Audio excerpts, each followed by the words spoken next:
Hey everybody, I got a messy desk, but we're going to get through this today. This is just another part in the Orbweaver analog mod tutorial. Today we're going to be assembling, or partially assembling, this D-pad. I'm going to show you how to do one of these little micro switches, and then you'll just repeat the process for the other three. So if you get a kit, you'll get this plate, and you'll get this harness.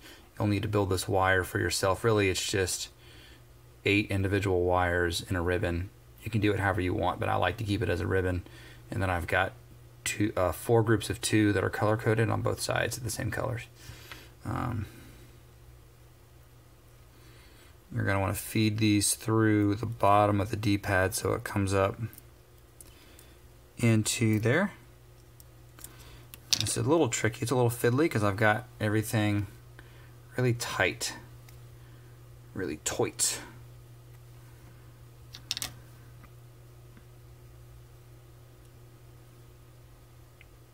But they should all go in. They did, and there they are. I'll lift them out. No problem. So that's what you want right there. I'm going to do the black wires, so I'm just going to peel those off to the side, fold the other ones so they don't get messed with, and that's what you got. They're already tinned, and then I've got my switch here. I've straightened the legs on and tinned the legs, so I'm just going to put these guys in the helping hands.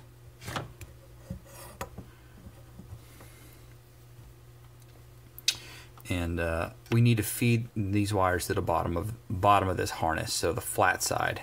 Not the cup side, but the flat side. So just feed them through one of the ends. Boom.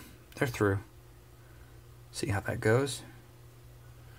And then to orient this correctly, don't solder it like this. Solder it like this.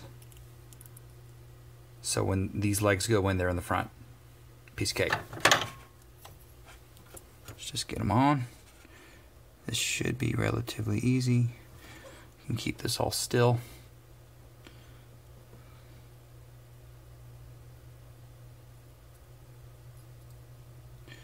There's one.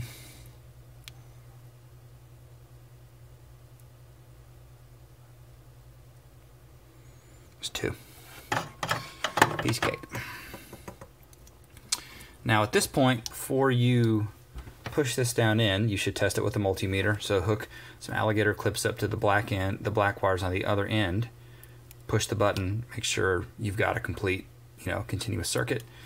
Otherwise, you're going to be pushing this in and pulling it back out. That's no fun. But I'm going to push it in now for the sake of just showing you. I will test this myself off camera, just save time. But really, you just make sure the legs are lined up, and you just push them in. I got the tolerances around it pretty tight, so it's a tight fit, but it will go in. I like to just see if I can focus that. That's better.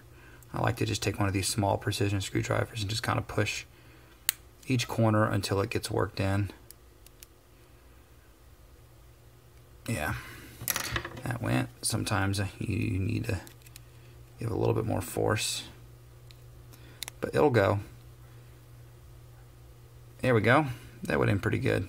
You can work it a little more. It'll be obvious when it stops, but the top of the button, not the button actuator, but the surface of the button itself should be below the line of that little crevice that it fits in.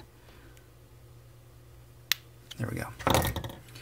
And from the bottom, that's what it should look like.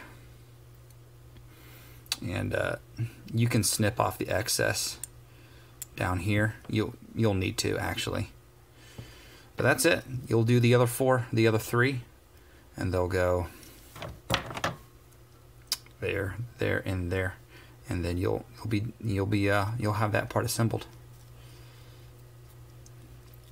And I'm still working on this. This is a flexible plastic that I printed to be a hat to fit over all these.